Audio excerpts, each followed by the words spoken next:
selamat datang di podcast Multipotensi bareng aku, Asmi Nurais.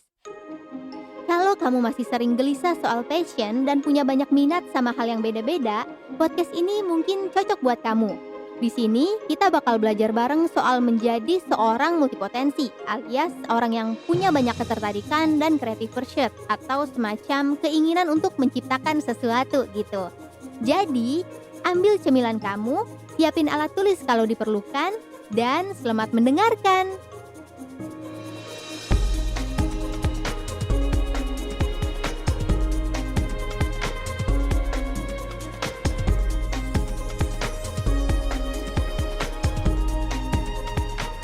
Assalamualaikum teman-teman, makasih banyak udah mampir lagi ke podcast Multipotensi episode kelima. Dan aku mau minta maaf dulu karena kayaknya di episode 1 sampai 3 itu kualitas audionya kurang karena mungkin aku salah nyeting si recordernya. Tapi semoga kali ini lebih enak didengar ya. Dan aku nggak capek ngingetin teman-teman yang baru mampir, please banget dengerin dulu episode sebelumnya, terutama yang episode 1 sampai 3.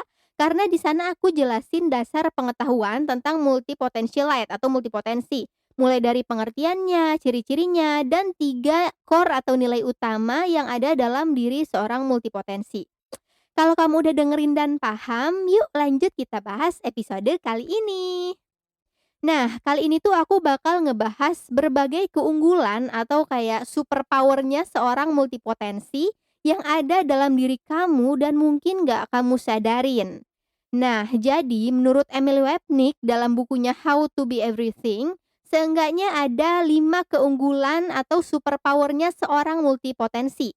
Yang pertama itu mahir mensintesis gagasan atau ide.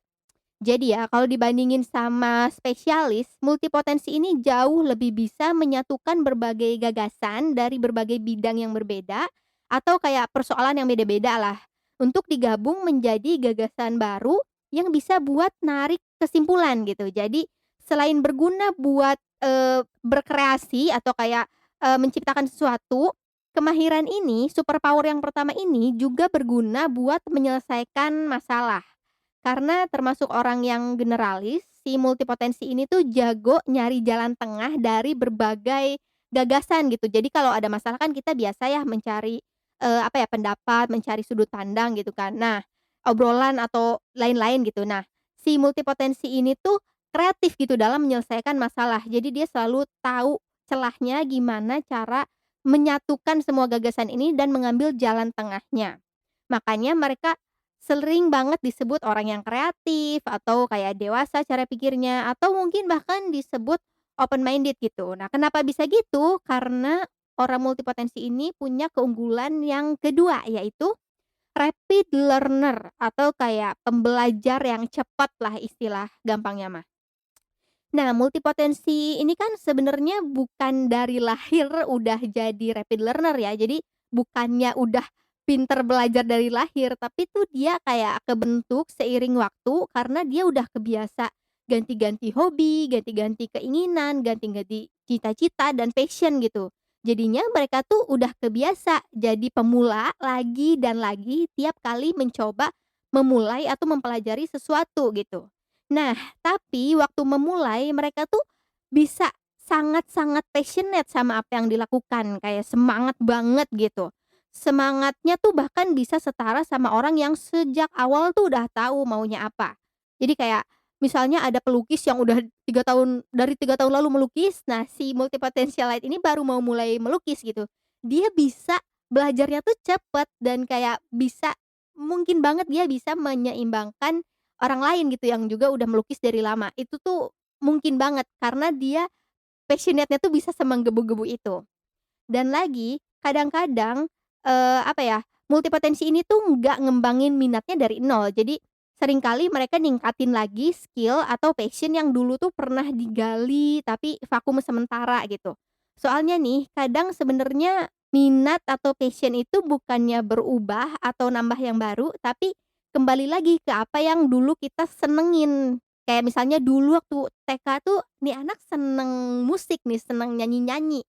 Dia nggak mengembangkan itu seiring beranjak remaja, tapi ketika dia dewasa atau mungkin ketika dia udah tua dia pengen ngembangin itu lagi, itu tuh mungkin, rasa itu tuh mungkin muncul lagi.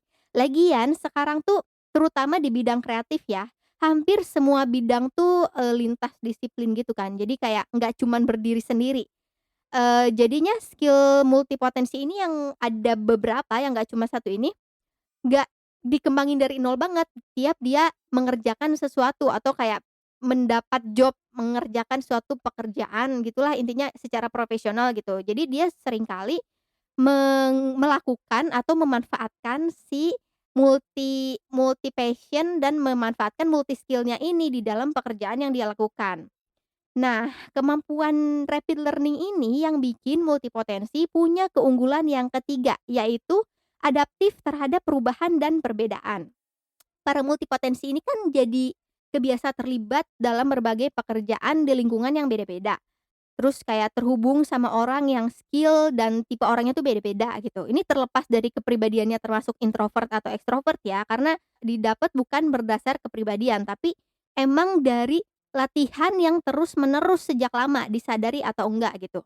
Nah, keunggulan inilah yang bikin beberapa multipotensi, termasuk aku sendiri sih, lebih memilih buat sorry to say, pindah-pindah tempat kerja atau pindah-pindah peran kerja. Karena kalau aku pribadi, aku saat ini lebih nyaman bekerja lepas alias freelance gitu. Jadi aku lebih memilih kerja kontrak sama orang yang beda-beda dibandingkan, tetap bekerja pada satu tempat atau satu jenis pekerjaan terus-menerus gitu. Soalnya kan, kalau ditarik garis besarnya ya, multipotensi ini tuh terlatih untuk menyesuaikan diri dalam budaya kerja yang beda-beda. Jadi kayak kalau aku pribadi, dan aku juga baca di bukunya Emily Wapnick, orang-orang multipotensi ini tuh jadi terbiasa terlatih atau melatih diri untuk beradaptasi di kondisi ekonomi yang beda-beda gitu. Jadi mau, gagal, oke coba lagi lah, mau bangkrut bukan bangkrut sih maksudnya nggak sampai bangkrut tapi bisa jadi kondisi keuangannya minim gitu. Terus kayak ya udah sabar nanti juga bangkit lagi meskipun ya sakit juga. Terus mau jatuh, nggak apa-apa ya sedih dulu, kecewa dulu, nanti kita lanjut berjuang lagi yuk dari awal dari nol lagi nggak apa-apa, kayak gitu. Nah yang keempat, multipotensi ini mereka cenderung big picture thinker gitulah. Jadi semacam bisa mikirin garis besar dari suatu gagasan. Karena multipotensi ini punya ketertarikan sama lebih dari satu hal, mereka jadi kebiasa nyari tahu, riset, belajar lagi dan lagi, brainstorming sama banyak orang dari berbagai bidang dan mengkonsep berbagai ide atau gagasan jadi suatu bentuk yang lebih solid gitu. Nah, itulah yang bikin kebanyakan multipotensi itu nggak berpikiran sempit karena mereka terbiasa kerja interdisiplin, maksudnya lintas disiplin gitu. Yang bikin mereka tahu kalau suatu gagasan atau informasi itu nggak berdiri sendiri. Ada orang di balik gagasan itu, ada latar belakang dan konteks dari munculnya gagasan tertentu lah gitu. Terus ada keterikatannya sama gagasan yang lain. Jadi maksudnya gagasan ini tuh bukan ide ya, tapi bisa jadi wacana, informasi, berita gitulah. Dan kemampuan ini bikin kita jadi tahu cara mengantisipasi kesempatan, kegagalan, dan potensi-potensi masalah yang mungkin terjadi pada diri gitu. Dan yang terakhir, mudah nyambung sama orang lain. Ini tuh bukan perkara orangnya humble atau ekstrovert ya, tapi karena multipotensi itu punya skill dan minat yang beragam, mereka jadi cenderung cepat nyambung sama orang yang punya latar belakang beda-beda. Balik lagi ke yang tadi sebenarnya. Pekerjaannya beda-beda, budayanya beda-beda, atau rasnya beda-beda, atau bahkan hobi dan pemikirannya tuh beda-beda. Terus karena multipotensi ini tuh gampang banget penasaran sama hal baru, kita tuh jadi seneng ngedengerin orang gitu.